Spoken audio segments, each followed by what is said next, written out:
Welcome to the latest video in our interview series on Back of the Net. Before we begin, I'd just like to say thank you so much for all your feedback after the Harry Redknapp interview at the weekend. We were stunned with the reaction. In fact, we were stunned with the interview. But if you want more content like that, then do remember to give this video a thumbs up and also subscribe to our channel too. So AFC Bournemouth, we've had some momentous occasions in most of the decades that we've been a professional club.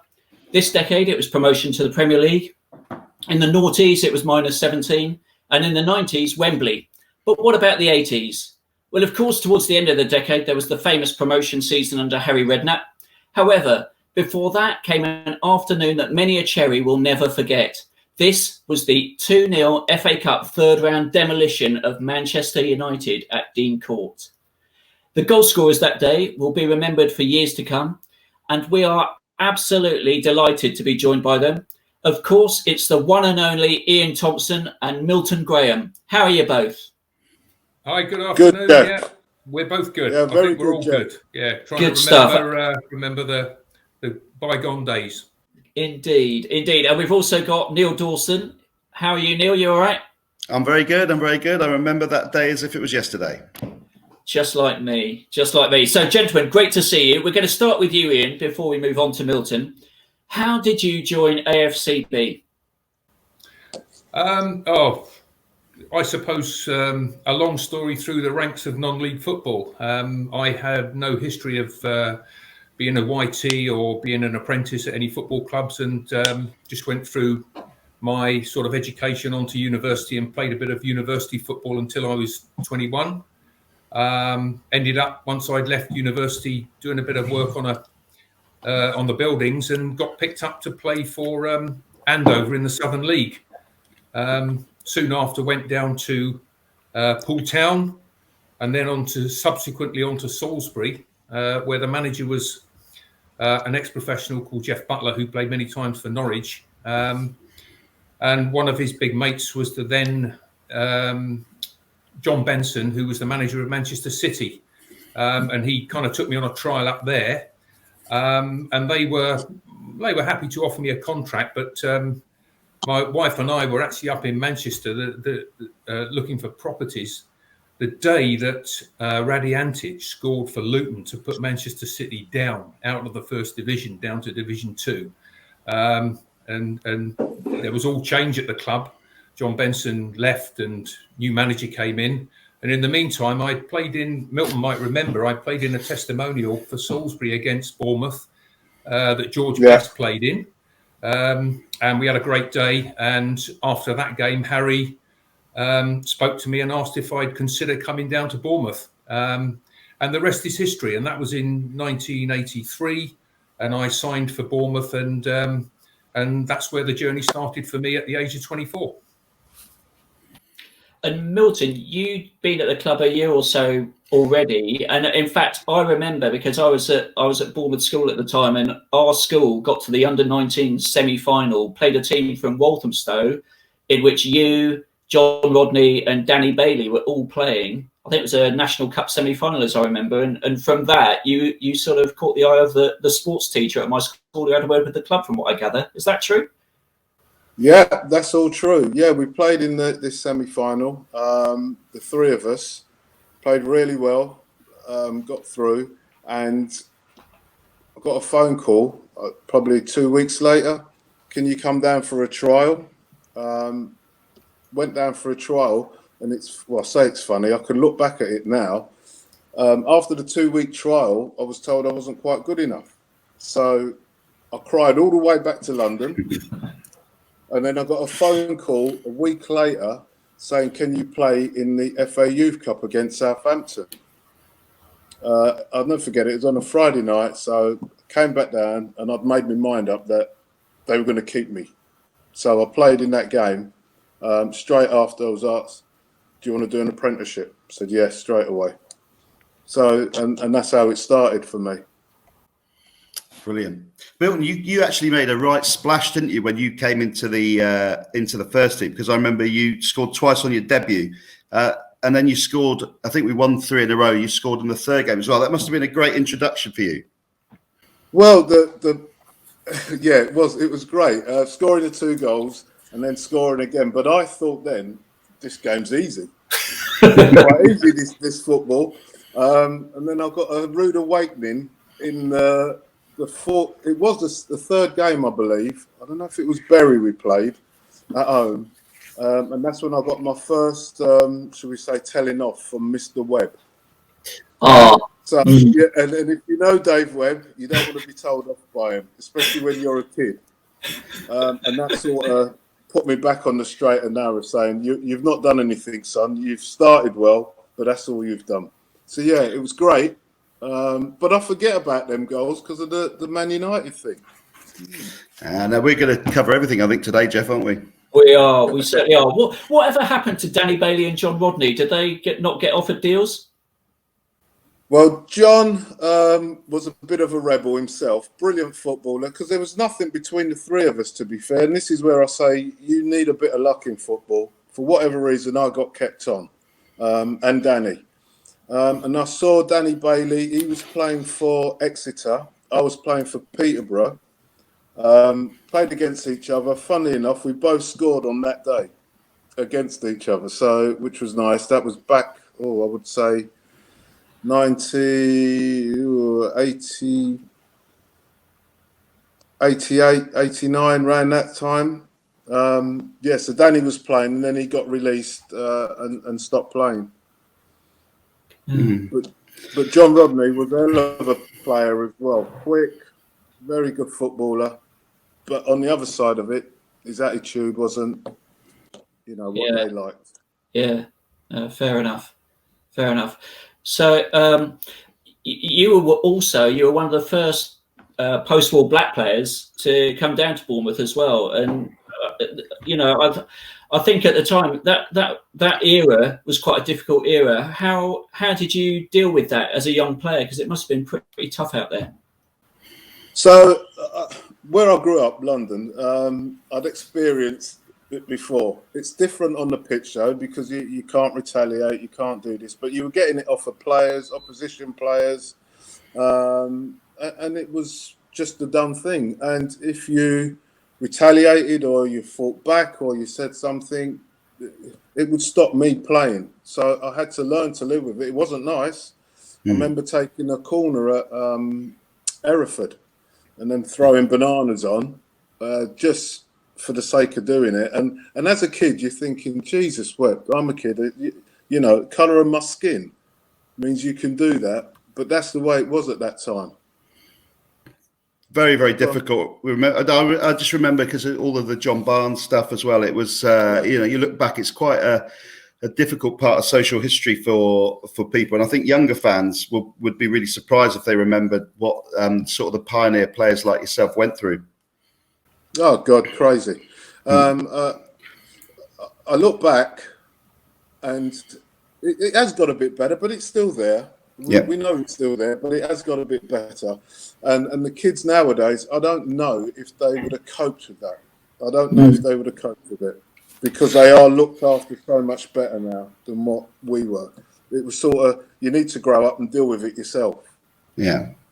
On the playing side, Milton, I always thought you played across a number of different positions for Bournemouth, and I wonder sometimes if in the early days that held you back a little bit because you kind of could fill in on the wing, you could play just behind the forwards, you could play as one of the forwards. What did you consider your best position to be in, and what did you want to play? Well, I played in midfield by accident. We'd had injuries, and Harry got me back in there, and I enjoyed it because I wasn't an out-and-out goal scorer. I wasn't a Tomo. I wouldn't score your 20 goals a season. I wouldn't do it. But I would create goals. So for me, a number 10, the number 10 they play now, that would have suited me down to the ground. And it did when I went to Castro. I played behind the front too. Yeah. And Ian, what was Harry like to play for? In the early days, when he first took over from Don Megson, which would have been probably October time, November of '83, that was his first managerial position. And it used to take everything so personally. If we didn't play well, he'd think we were doing it, I think, to upset him, which clearly wasn't the truth. And he as a person, he's just exactly as you would have spoken to him, as you do last week, last year, 10 years ago. No different, just a real genuine sort of person who had this knack more often than not of getting the best out of everybody, and kind of, his man management skills, I think, as well as his top coaching skills, is what were probably, his best attributes. And I think we all enjoyed that. I mean, sure, he could go off at the deep end, and we'd all been at the end of that on occasions. But generally speaking, I think he kind of made you feel good about yourself when you went out to play. And I think that's a real secret ingredient of a good manager. That's how I found him anyway. Milton, how did you rate Don Megson? Shall we say I didn't? To be fair, he had his own minors. Every manager has. And you could look at me as a flair player, if you like. And so I think they get a bum deal. If it's not going correct or great, your flair player is the one that comes out first. So he had his opinion of me, wouldn't play me as such. And again, that was a learning curve, because I felt I'd done everything to get in the side, but didn't. And you could go away and sulk about it, but you need to keep training, keep doing what you're doing, and your time will come. And it did. So, we didn't get on, shall we say. That was a really strange time, I always thought, for Bournemouth, because Harry got the job as a caretaker, then he stepped back down. Don Megson came in. The start of that season, Ian, I think we lost 5 or 6 in a row, and then Harry Redknapp came in, and the side transformed with the same group of players almost immediately. What was wrong for the first 5 games, in your opinion, and what did Harry do so quickly to change it? I mean, it's quite difficult for me to judge, because it was my first season as a professional player. We got off to a pretty awful start. We lost 1-0 at home in the first game to Preston, and then we had a League Cup game. We lost at home to Bristol Rovers, and then our third game was Burnley away, and they were a really top side then, and we got absolutely hammered, 5-1. I think Brian Flynn was playing for them, and Kevin Reeves, and they had a really top side. And we got absolutely hammered. And I think, we just couldn't really gel as a team. That's what I could say. I think we were kind of playing as individuals a little bit. That's how I saw it. And then Don Megson hung around actually for quite a bit after that, I think. And we lost something like 8 or 9 of the first 10 or 11 games. And then I think in sort of October time, we sneaked to win, or we beat Gillingham, and then we sneaked to win against Plymouth. And we started to just gain a bit of confidence. And I think it was around that time that Harry was kind of taking over. And he had a very different style of management. And I think he was just, as I said earlier, just trying to tap into making people feel positive and, thoughts that you can actually go out and win games. And it's like whatever standard of football you play in, if you start winning games and you get that confidence, you start believing in yourselves. And I think just those first sort of 8 to 10 games, we were just loss after loss after loss. And you have those beliefs that you're just never going to win a game. So you sneak a win here and there, and you start to believe in yourselves. And I think Harry got us playing a bit more as a team. And I think he definitely built that self-belief around that time. And we certainly did, a lot better. We had a good spell there where we did a lot better when Harry first took over. And the FA Cup, the first round was a pretty comfortable victory over Walsall, but that second round game, I mean, I remember the replay. We went and we got a 0-0, didn't we, against Windsor and Eton? Yeah. And then the replay was a really edgy affair. And honestly, I thought this game could go either way when I was watching it. I don't know. What did you feel when you were playing that? Were you nervous because you knew what was coming up in the first round? I don't know if Milton, I don't know if you remember the Walsall game first, Milton. We went to Jersey the week before that. Do you remember? Yeah. We came back on the Friday. Yeah. We came back on the Friday and we were playing Walsall on the Saturday. And I think we all thought the week we'd had in Jersey, we're not sure what's going to happen here. And we probably turned in our best performance of the season, and we absolutely hammered them 4-0. And then you're quite right, Jeff, when we played Windsor and Eton away, we could easily have lost up there. Oh, or definitely. a 0-0. And coming back home, we in the end we won 2-0, but that was an absolute. And of course, by then we already knew that the prize was a third round tie with Manchester United, so it was on the line for both sides. And it was a really, as you say, it was an edgy affair. And I think we kind of, I think in the last 20 minutes, 30 minutes, we were comfortable winners. But right up until that point, it was going either way. Yeah. So what happened in Jersey? Oh, God. We trained hard. We trained hard and did nothing else. Milton, what do you remember about Jersey? Oh, God. Do I remember it? So, I think there's 6 of us. I'm not going to name names. No, go on. Tomo was not one of them, to be fair. It wasn't. So we went out for a day short. So he gave us a day off, Harry. And we went out. We drunk from... That was when the pubs were open at 10 o'clock in Jersey. Right. So we drunk from 10 o'clock to whatever time. And I'm not going to go into too much detail, but shall we say we ended up... Well, I ended up in a prison cell, shall we? that night. And I can't say it because it's gone. So we were messing about. I fell through a plate glass window of an off license. I'm not going to name who pushed me, but I know who it was. Anyway, fell through this plate glass window, got up, and I was that drunk, we couldn't run. I could not run. I carried on walking along, and police pulled up, grabbed me, black fella in a Sergio Cecchini tracksuit. Just had a description of you. Said, yeah, I'm the only one here, mate. Anyway, went to the cell, got locked up, and just as I was getting locked up, 3 of the other lads turned up and said, look, they were there. We wasn't nicking anything. This is what happened. Blah, blah, blah. So 3 of us spent the night in the cell. The next morning at Jersey, you go straight to court. So we sit in the we've come out and we sat down, court waiting. And who do we see come round the corner? Harry. And he sits down, and he's just giving us this look that you know you're in trouble. You know you're in trouble. Anyway, we get a fine, get sent back, and we get back to the hotel. And he says to us, the 6 of us that it was, go and get your kit on. We're going to do some work. So we knew what that meant. That was running. And he run us, and he run us, and he run us, and he run us. And then no one, we was like, I don't think the rest of the lads were too impressed because no one was allowed to have a drink the rest of that week. Brilliant. And I don't know if I'm allowed back in Jersey, to be fair. You're not missing much. You're not missing much, Milton. I wouldn't worry about it. No, Milts, I think, Milts, you're quite right. I think the rest of us weren't too happy with you lot.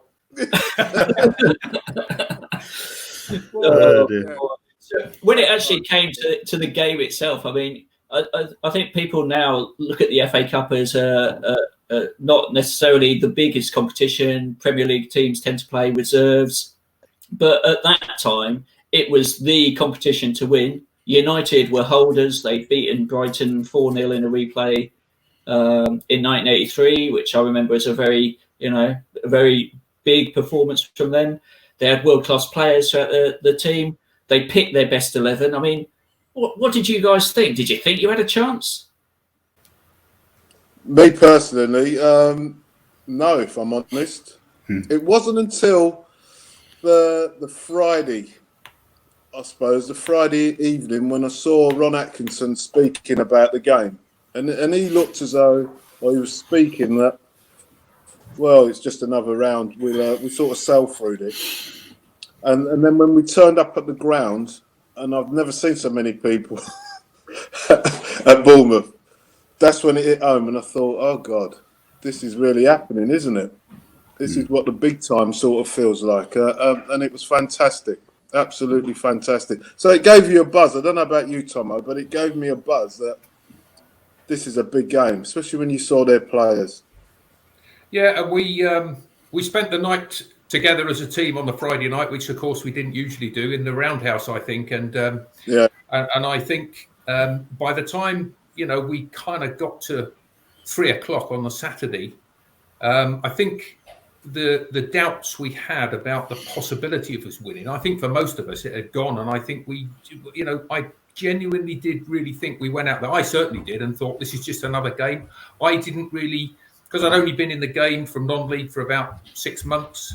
I didn't really get it. I didn't really understand the meaning of this kind of game, and so I probably did just go out and play without any preconceived ideas of what the game might be like. Obviously, it's a bit awe-inspiring when you're standing against international players, because we're used to going to places like, no disrespect to them, Port Vale and Millwall and loads of lower league sides, but this was kind of household names you're playing against. But as we were chatting about earlier, Milton, before we went on air, I think as the first half progressed, I was just really feeling, they don't seem to be offering much here in terms of really grabbing hold of this game, and I didn't really feel like we'd been chasing the shadows that we thought we would. We'd all worked hard, and I think by the time half-time came at 0-0, crikey, I genuinely thought we had a chance in the second half, because Man United players were just not at the races at all, and our lads had been brilliant. At Robbie Savage, putting in tackles, people chasing, even Trevor Morgan chasing back. I don't think he ever did that in his life. He was chasing back, and as we said before, we had a bit of a makeshift midfield because we had some players who would normally be in the team who weren't available for various reasons. And it was just this kind of rearguard action. But going in at half-time, I genuinely thought, what are we worried about? It was really strange. And Harry's half-time talk, I thought, was brilliant. He just made us go out and think, you can win this. What did he? I was going to say, what did he say? What was his tactics before the game, and what did he say at half-time? So, what was Harry's specific role in the pre-match and the half-time? It's what Tomo said earlier about Harry. He's just got this knack of making people do things that they wouldn't normally do. And how he speaks to players individually, he knew what each player needed. And then he put that together as a team. And I can't remember his exact words, but he'd make you feel 10 foot tall when you went out on the pitch. Even reserve team games, he'd do the same. He just had this knack of getting people to do things, and it's been proven all over his career. You mentioned that you stayed at the Roundhouse, Tomo. Was that usual? Did he usually put you up there, or the club do that? No. I mean, that was obviously home games. We all lived local, and it was meet at whatever it was, 1 o'clock before the game. So that was different, and in a way, it kind of. I don't know whether Harry planned it, but it gave him the opportunity to spend a bit more time with us and kind of just really talk about football generally and the game. And for whatever reason on that day, it worked, because, if we played that game probably 50 times, we would probably have lost 49 out of 50. Because if you look at the players in the sides and where we were down at probably in the bottom 6 in the 3rd division at the time. They were doing well and cup holders. So no, that wasn't usual to meet up before, but it just kind of worked, and it set the scene beautifully for us. And I there was nothing at the end of the game. Even at the end of the game, I didn't even really feel surprised that we'd won in some, just the way it all went. It was a really odd feeling. And as I say, they would beat us probably 49 times out of 50, but just on this particular day, everything went our way. It certainly felt like that as a fan. I mean, I think we were the same as Milton. We turned up with no chance at all in our own heads, and then it got to half time. I even remember when we went ahead thinking, "Oh God, this will make him angry," and what will happen now? It was a strange. I mean, in the first half, Milton, you hit the crossbar, didn't you, with a header? Did you think that was your big moment come and gone? Yeah, that was a chance gone for me. I was thinking, but you got to keep going. I agree. As the game went on, we seemed to get physically stronger as well. And it's a true saying, they didn't start off well. When you don't start off well, it's hard to pick up and get going again. By that time, we were on fire. We were playing. We were having a go at and we. To be fair, we even kicked Sav kicked a few. Yeah, he did. I remember that. Yeah. And Ray Train kicked a few as well. And that's what you could get away with it in them days. You couldn't now. But that was part of it as well. That there was a respect, of course there was, but 11 against 11. Yeah, I thought Roger Brown was outstanding in that game, considering he was marking Frank Stapleton, who was again a brilliant centre forward of his time. I thought he had a superb match in that game. Do you know what? I look back and you think about things, and Roger Brown couldn't run, but his positional sense and heading the ball was just fantastic. He could not run. He was a heavy smoker. Was he a heavy smoker? Oh God, was he? Yeah. Yeah, he was. Yeah, definitely. Yeah, he was a heavy smoker. To be fair, yeah. Yeah, and I agree with you at the back. Him and Phil Brignall, and it was just one of those days where everybody kind of did their jobs well, and we worked as a team. I don't remember Ian Lee, Nipper, the goalkeeper. I don't remember him having to make many saves. No, and it wasn't like when we played them the year after and up in Old Trafford, and we got absolutely bombarded, and they had chance after chance after. It just wasn't like that. Can I just say I didn't play in that game? The one you lost. But they didn't. Yeah, they just didn't get up ahead of steam. And I think, Milton, what you say is quite right. I think Ron Atkinson kind of took this as a given, and I think that kind of came through potentially a little bit in the players, and that's not being disrespectful to them, because these are some of the best players that in the country. And it was almost the opposite effect that Harry had on us. Gave us the belief, and I think they were just perhaps thinking, it's Bournemouth, perhaps we are going to win this at a canter, and it just didn't pan out that way. So I think it was just credit to the whole setup and credit to all the 11, 12 players who played for us on that day. Everyone just did their job, and I think as the game went on, we kind of just had a bit of a self-belief that we perhaps didn't have Friday before the game. So come on then, Milton. Talk us through your glorious goal. That first goal that set the mood. What was it like? Describe it for us. Well, when people ask me about it, who have not seen it, I always tell them it was edge of the box and a volley. Part of that is true. Yeah. Part of that is true. No, we'd worked on corners, so probably Roger Brown actually may have been. I think it was Trevor Morgan. Trevor Morgan goes up with Gary Bailey, I think. For the first hour of the game, as the ball is going to be struck over on the left by Chris Sully. Here it comes from the corner. I've got the heads, and the goalkeeper dropped it. Ball into a head. It's a goal. It's a goal. It's a goal, Richard. It's a goal. A fantastic goal. Bournemouth has scored. Milton Graham has got the goal. Bournemouth are 1-up. Yeah, but we used to do a flick to the near post corner and flick on, and I'd have to peel off the back post. So take 2 yards back and then go onto the ball if it came. And if you weren't in that position, you'd get a right rollicking, because that's what we worked on. And Gary Bailey come for it and sort of flapped. And I can see it where you think, this is a goal. This is a goal. But the worst part of it is, I scored, fell over, and then I got up and tried to run away and celebrate and fell over again. Before, and then the lads got hold of me and I couldn't get away then. But yeah, I had it planned what way I was running out, and then I fell over. in front of 3,000 Manx as well, he fell over, didn't he? And Ian, so your moment. Start with the long ball, I think. You remember it well? I do, yeah.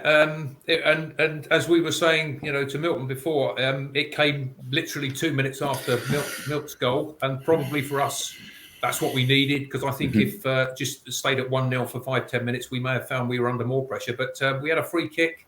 Evleron just hit a long, kind of hopeful ball. And I think, again, it might have been Trevor who went up to head it. And it just dropped. Trevor. And it just dropped, and it was, Brian Robson dropped at his feet, but he just hesitated for a little minute, and I just sort of nipped in and hit it almost in one movement. And for some reason, Gary Bailey had kind of almost gone down on his haunches. I think if he'd stood up big and strong, he probably would have saved it, but he'd almost gone down on his haunches, and it just kind of flew into the top of the net. And I don't know, it was just one of those out-of-body moments. You just think, hang on a minute, has this really happened? And you just run away, and all sorts of mayhem kind of kicked off.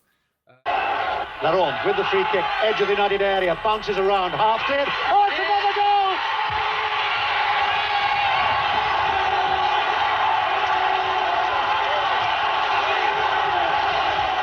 Bournemouth are going mad here, and it's Bournemouth 2, Manchester United 0. Tomo, I think you do yourself a disservice, really, because if you remember it, you read where the ball was going. You read it, you went, and you're right, it's just one complete motion. When you hit that ball, you were still running, sort of thing. Bang, goal. It was a brilliant finish, absolute brilliant finish. It was a brilliant finish. I watched it again recently, I think there were several things. If I was telling you how to sell it to people like Milton sold his goal, I'd definitely say you robbed the England captain. And I'd say you hit it first time. I mean, it was a toe punt to me, but first time smashed it into the net, and that's what caught Gary Bailey unawares. He was expecting you to take a touch, and he wasn't set. So, just the vision to hit that first time when you had the chance that's what made the goal. The Bournemouth thing was entirely different. It was a nothing match. For an hour, there was no danger. I really didn't feel there was any danger. I thought the worst result we were going to get was a no-score draw. And then, as you've just seen, two very good players have made two very basic defensive errors. I mean, until Gary Bailey's dropped the first cross, we were never in any danger. Once he's done that, that's fired them for a little bit. Last 20 minutes, we chased the game. Maybe could have equalised. One thing I would put straight on that, and I've got a little bit annoyed by people, it wasn't really a lack of commitment or effort, or attitude even, that cost us the Bournemouth game. It was basically very good players, in some cases world-class players, not showing that absolute talent they've got. Well, you locked the door of the dressing room afterwards, didn't you? And didn't come out for about an hour, so obviously you were disappointed. You're not too happy if you get knocked out of the FA Cup by anybody, particularly a lower division side, Ian. But you're saying about the commitment there, obviously you had something on your mind if you're locking them in the dressing room. Yeah, we're talking about, let me highlight a couple of instances. Brian Robson, who we all know is the best player in Britain. Twice got beyond there right back, and you thought, all right, Robbo, just knocking a good little ball into the box and we've got half a chance. He nearly hits the top of the stand. Arnold Muren gets himself in a free position, wide on the left again, all the time in the world, and doesn't produce a ball from arguably the best left foot in Britain. That sort of thing. You can't legislate for that. We knew we would have to battle to earn the right to play. We did that. I mean, as I've stated, played for an hour, my physio said, the worst result, we don't really want a replay next week. We've got too many players with little knocks. A minute later, we'd have willingly settled for a replay.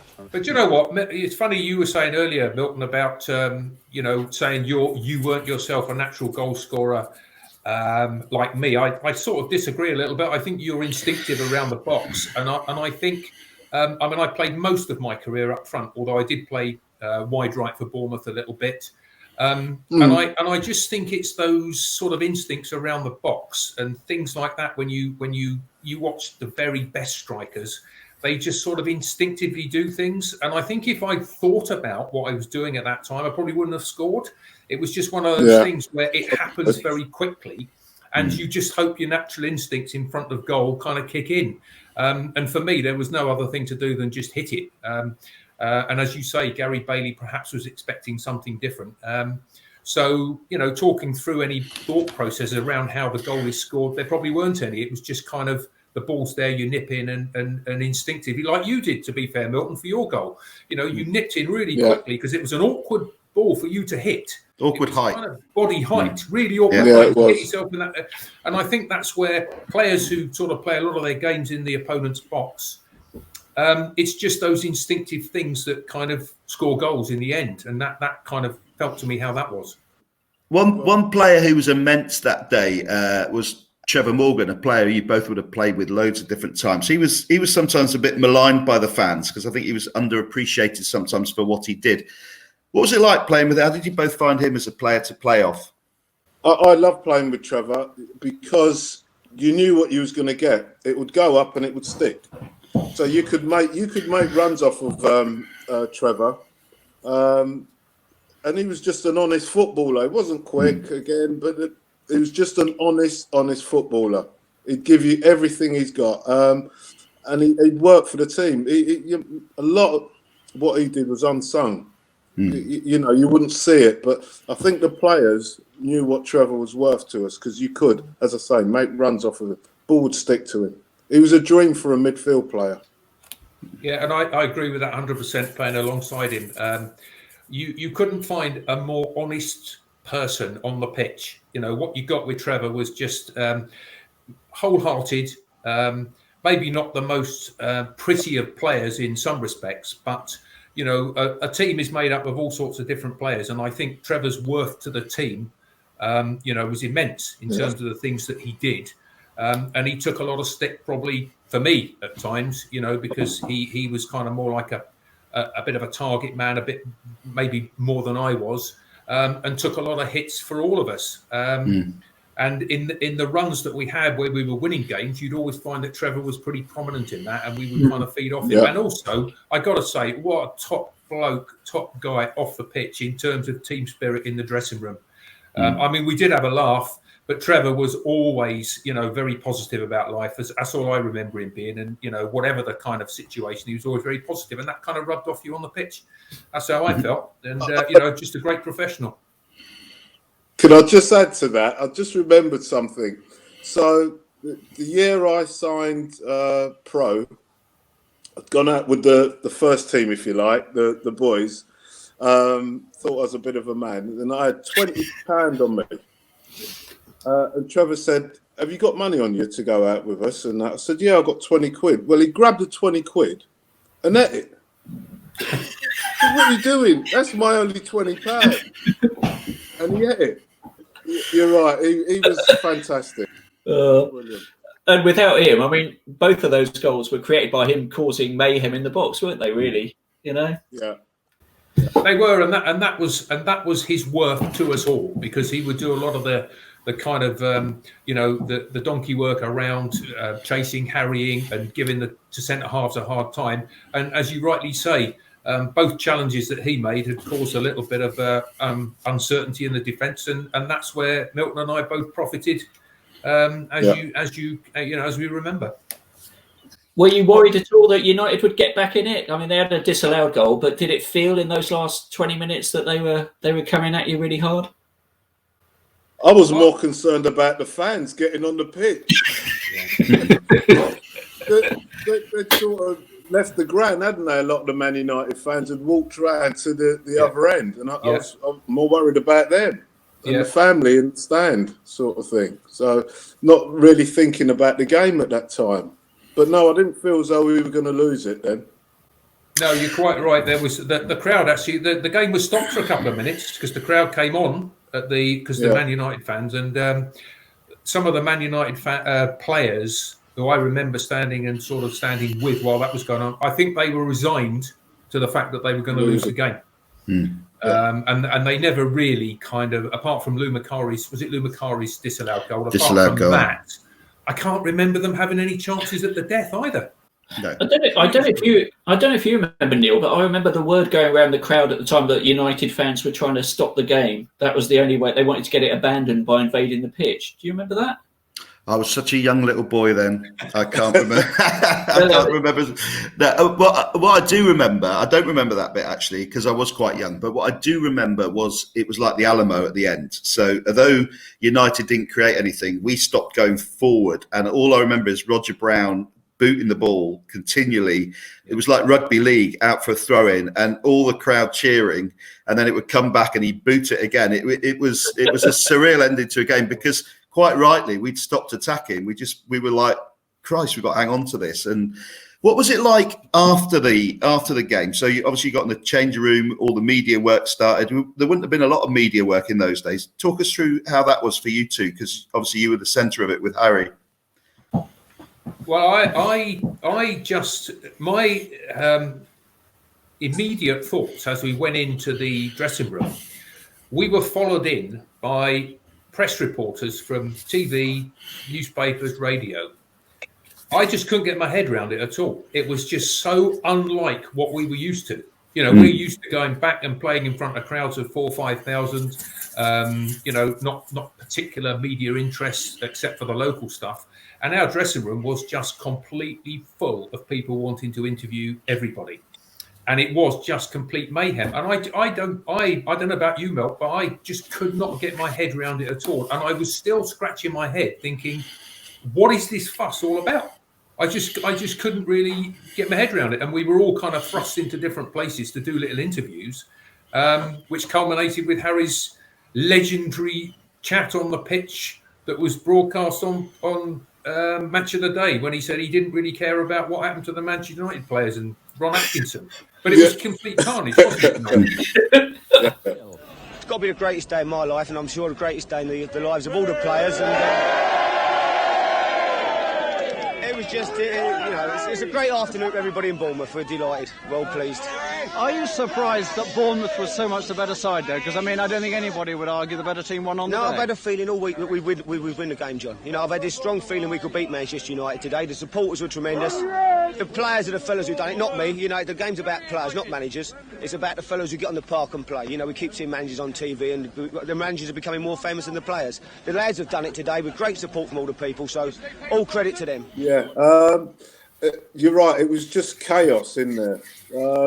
There was people everywhere, and we'd never experienced anything like it. So it didn't really settle down, or I understood it. It was when Brian Tyler came up to me, and he had, I think it was about 200 quid in notes, and he gave it to me, and I was thinking, why have you given me that money? I'm not the captain, so I want to give it to Roger. But that's when it owned that, hold on a minute, we've done something here. And then when you got changed and went out, Jesus wept. It was crazy. Absolutely crazy. So you got a £200 bonus, is that right? No, but that was 200 quid given to go and have a drink. That was so, and that's what we got. I couldn't even tell you what the win bonus was. I can remember, Mills, and actually it was £200 a person for winning that game. Right. Oh, right. That's what it was. Yeah, but that 200 you got was for probably just to have a few drinks, I imagine. It was a good job he didn't give it to Trevor Morgan, because he'd have eaten it by the sounds of it. It was back to earth with a bump, wasn't it? Because we then, I think the next league game, it was probably a case of after the Lord Mayor's show, because it wasn't. We almost went back. You know, no disrespect, but the team hadn't performed superbly before the Man United game, and we almost went back to that form, didn't we? Afterwards, we did. We played. We lost to Port Vale the week before we played Man United, and then we went to Preston the week after and lost 2-0. And I remember Roger Brown up in the dressing room at Preston after we'd lost 2-0. He just gave this kind of speech around, who the hell do you think you all are? Win one game against Man United and you think you're world beaters. And I think we all kind of thought, yeah, you're probably right, because we were terrible up at Preston. Absolutely terrible. Yeah.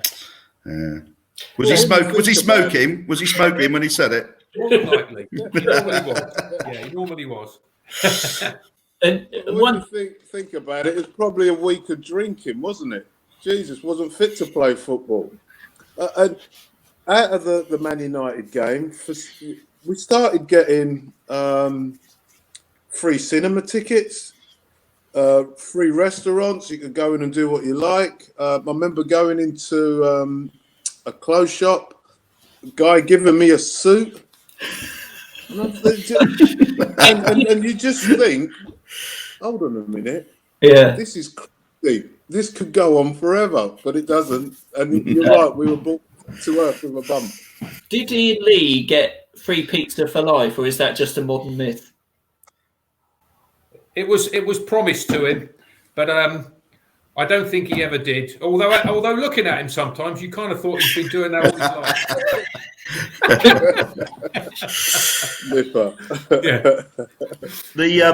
I was looking back through the record books. So I think after that goal, you didn't score again that season, Milton, until the very end. So it was like you were saving all your goals for great occasions. For the think it's the end of that season, did we play in the Associate Members Cup final up at Hull, and you scored the first goal, didn't you, in a 2-1 win? Yeah. Do you know what? It really grates on me, that does. Not the goal, but playing at Hull. Because the next year it was played at Wembley, wasn't it? Yeah. And it was meant to be played at Wembley the first year. So I never did get... My eldest son played at Wembley when he was 7 or 8. And to this day, he will tell me that he's played at Wembley and I haven't. Describe the goal. I heard it was a good goal. Well, I thought it was an excellent goal. But, yeah. No, again, we had... I think we did a short corner. I went and picked it up, and I did the Johan Cruyff turn, if you like, back and chipped it into the far post, into the corner of the net. And the keeper was flapping at it. It is a goal similar to Glenn Hoddle. So anyone who wants to watch that, Glenn Hoddle goal against Watford. Right. It was exactly the same. I remember that over Steve Sherwood into the far corner. Yeah. I remember that. Yeah. We had Paul Morrell on a couple of weeks ago. Paul Morrell was on the show. We were trying to remember, is there TV footage of that still anywhere? I think he said he managed to find some. I don't think I've ever seen any. Have you? I've never seen any footage for it at all. Right. Never. So we are going to have to take your word for it then. Yes, and I wouldn't lie about it. As I remember it, Milton, it was like a 2-yard tap-in. I thought it was. That's probably right. No, it was a top goal. I do remember it, and actually that was a really good win because Hull City had been brilliant all year, and they were a very, very good side. They, in fact, they kind of pioneered when they played us earlier in the season. They came down and played with wing backs. And that was one of the first times we'd seen that in the game at all. And they were a really, really top side. So we were kind of chuffed to win that up there. That was a really good result. That's great. And just let down that it wasn't at Wembley. Yeah, me too. Crazy. Yeah. The following season, Colin Russell arrived at the club, and that coincided with, I think you got moved out to the wing, Ian. What did you think about that? Was that your preferred position? I wasn't. I didn't really mind. I mean, I was just happy to be playing professional football. I was happy to be in the team. Colin was a very different kind of player and gave something slightly different, and I just adapted to that. I think I was, quite happy to play in a wide right position. I still had license to get forward whenever I wanted to, so it didn't really faze me at all. Just enabled me to develop different skills, and Colin was great for the side. Him playing up front in a slightly different role and doing different things gave us something different, because we did actually do.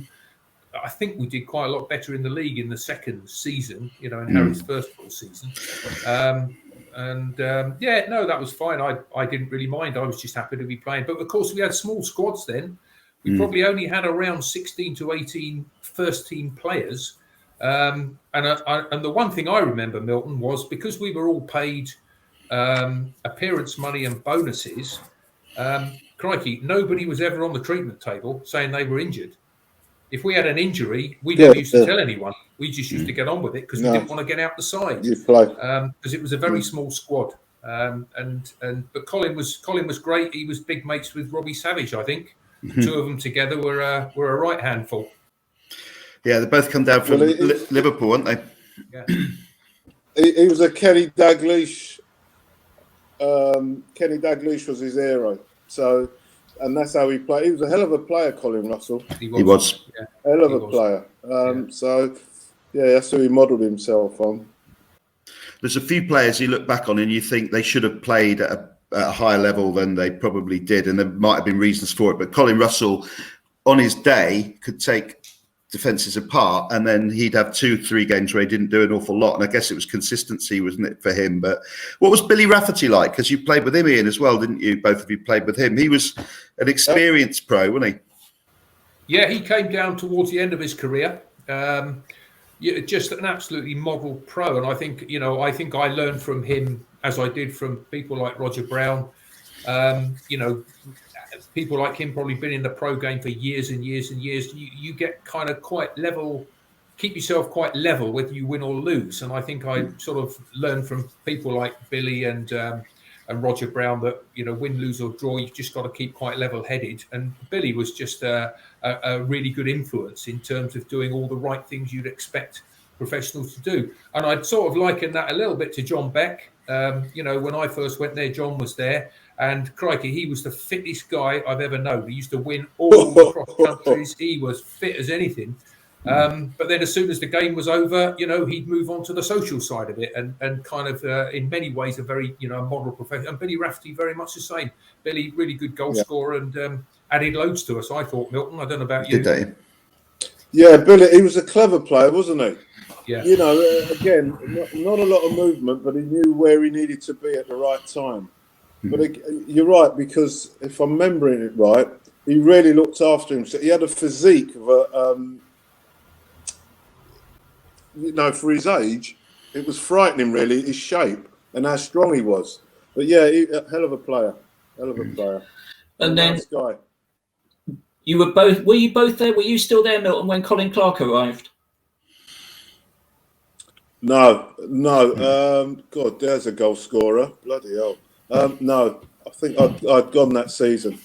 But you were still in the team, weren't you, Ian, for that season? Yeah, Colin came down in my last season. I think that would have been 85, 86. And he was a really, really top player. I mean, he's obviously an international, wasn't he? And, really good player. And I think he was probably the first player that Bournemouth signed that maybe showed the club was looking forward in terms of kind of making those progression steps. Because obviously it was the year after I left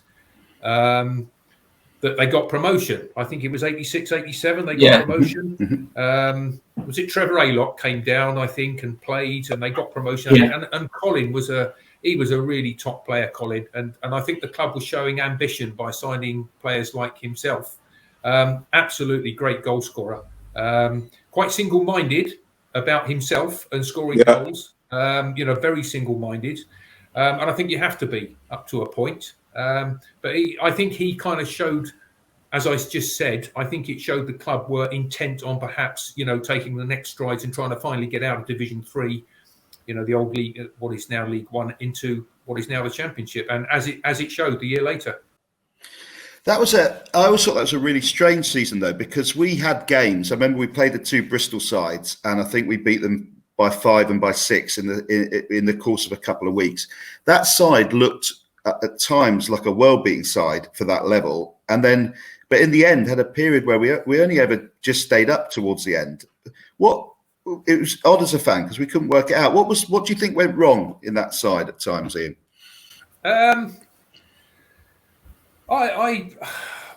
can't really say I remember too much about the 85-86 season. That was the year I had my injury, and I missed a few games. And I was having all sorts of injections trying to get my pelvis and groin right. And I think we kind of had potentially. I'm not sure the team was too settled during that season. I may be wrong, but I kind of think there were a few changes. And towards the end of the season, I think we had a couple of good wins, but we did just seem to have one of those seasons where we were very inconsistent. And I don't know whether the kind of team ethic had gone a little bit and whether it was kind of changing of personnel. But you're quite right. For one reason or another, we didn't really gel as a side. I think that might have been the season we played Everton in the League Cup. It was, yeah. When we went to Goodison Park and we were 2-0 up after 8 minutes in the first leg, and then lost 3-2. But it was a kind of a fit and start. And as I remember it, I think there were a number of different players who played in the side, and maybe it was that kind of not quite gelling and the inconsistency that we had. And as for you, Milton, you went on to become a bit of a folk hero at Chester City, didn't you? Well, I say I played my best football there. I played behind the front two, and it was a team put together by Harry McNally of what I call reprobates. No one wanted them. No one wanted us as players. But he put a team together that we just gelled. We really did. And we got promotion in the first year. I loved it there. Absolutely loved it. I didn't know where Chester was before I went. I had a phone call. They want to sign you at Chester. Well, where is it? Where is it? I have no clue where it is. And when I spoke to him, another guy, manager that was so infectious, and you just wanted to play for him. He would work you hard, but he'd let you play hard. You know, and then you'd be working hard the next day. But you knew what you were getting from, and you knew what boundaries you had, what you could do and what you couldn't do with him. But yeah, a fantastic manager again. Again, man management, knowing players or knowing people, as I say. Had you come to the end of your contract at Bournemouth, or was it a straightforward move? How did the end at Bournemouth come about, and how did it make you feel? Well, it was. They weren't going to renew my contract. It was a scary feeling because I hadn't gone through that before. So I was left with no club. I'd gone away on holiday and then got the phone call. But yeah, it sort of made me into a man, to be honest, because everything was done for me at Bournemouth growing up. You know, they got my first passport, got me a doctor. This is my first pro contract. So I was looked after as a kid. But then I had to move on. I had to go and say, right, we're not going to agree. I'm not accepting anything less, blah, blah, blah, and move on. And I grew up, to be fair. And it was somewhere completely different. And as I say, it was a team that I didn't know any of the players. They didn't know me. And it just worked out brilliantly, to be fair. Loved it there. Absolutely loved it. And for you, Ian, you went to Newport and played a bit with Phil Brignall, didn't you? Was it back problems? I recall was a bit of an issue, was it? No, I had a pelvic injury. I had the same injury that Trevor Brooking had, and I think I was about 28, and it was either a lengthy operation and layoff of maybe 15, 18 months, or I think the club decided to take the insurance money for me. That was the better option for them, I think. And I went back. Professional football was out for me in terms of training every day, but I went back to Salisbury and played there, and then we moved to Wales, and I played some conference football, National League stuff with Newport County and Merthyr Tydfil. Had a lovely time there, and then ended up playing a little bit of Welsh League stuff at the end. So back to where I started. Really went full circle. You went back into, I think you went into teaching then, didn't you, Ian? Were you ever tempted to remind any of your pupils, if they got a bit gobby, that you'd scored the winner against Man United? I'd actually qualified as a teacher before I went to Bournemouth. Right. I'd taught for 2 years. But it genuinely wasn't really something that kind of came up. Right. Because we, I moved on, and it was just a bit of history, and occasionally it would come up because there'd be a bit of footage around FA Cup third round time, and you kind of reminisce and do a little bit. But no, it wasn't something I widely talk about. A bit like you, Milton, when people bring it up, you kind of feel compelled to talk about it, and it brings back all the memories. But it was. I've always said, for me, I had a very unremarkable professional career, but just one very remarkable moment in it. And it's strange that you kind of get remembered when you got other people who've played the game at a pretty high level for, much longer than I have, and done far better than I did in the game over many years. And you and I, Milt, just had this one moment of kind of our 15 minutes of fame, really, wasn't it? Yeah. Yeah. I think it's fair to say, blowing your trumpet for you a bit, Ian, that you were a superb player in those 3 years. My dad always used to say you just used to glide across the turf, and you scored some fantastic goals. And I think had you not had the injuries you've had, you would have been a big part of the promotion season and the championship season. So I think you might not be able to say that, but I can say it on your behalf, I think. Yeah, thanks for that. And I enjoyed it. And I did there was one moment at the end of my second season where Harry was obviously big mates with Jim Smith, who sadly passed away recently. And he was manager of Oxford United, who were in the top division at the time. And they'd agreed for me to go to Oxford. And I would have gone there, obviously, and that would have been my chance, potentially. But Jim Smith, love him, took up a new job at QPR and said he didn't have space for me there. So that was the end of that.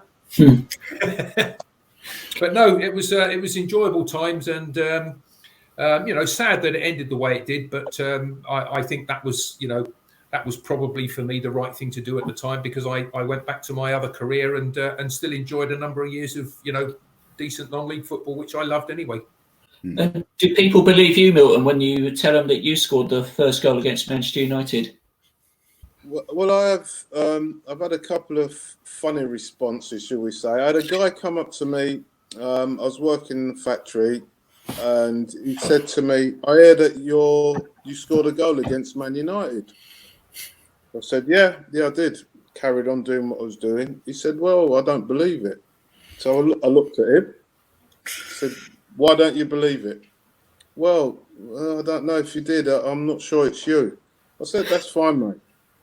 And I carried on doing what I was doing. And I'm thinking to myself, listen, you came up, you approached me, you did. I didn't approach you. Right, so a couple of days go by, and this guy comes up to me again. And he says, "Oh, I've checked it all out, and you did score the goal." I said, "Did I?" I said, and I said to him, "So do you feel great about that now?" He said, "Well, I want to have a chat to you about it." I said, "Well, I haven't got time to talk to you." and I wouldn't normally do it, and then on the other hand, I've had someone come up to me and say, "God, that goal! I remember what I was doing at that time when you scored that goal." I had a Bournemouth fan. I was on holiday, came up and it was weird. He recognised me and said, "Milton Graham." I said, "Yeah, Bournemouth goal," and then started talking about it. So there's been some really nice, stories about it, but that one just sticks in my mind. That I didn't go to you, mate. Honestly. And it's something you can't make it up anyway, can you? Because you can check everything nowadays. So yeah. Yeah. The two of you, I guess you're like the Ant and Dec of lower league football, the 80s, because you don't get to go on the TV or on the radio without the other one, do you, I suppose, these days? Something like that, yeah. Something like that, yeah. I think it's like I say, it's just a really special memory, and it's kind of quite surreal. And for it to last still, well, we're talking about 36 years on, and it still kind of comes up every year. And in FA Cup third round, it's always a story in one of the papers or something. So it's just a great memory, and something that you just feel kind of very lucky to be part of. And working with Harry for those 3 years was just an absolute delight. I mean, we could have probably a 10-hour chat show about some of the things he got up to and he did, but they'd all be funny, hilarious, and all good-hearted, because he's just a... Tell us one, your favourite one.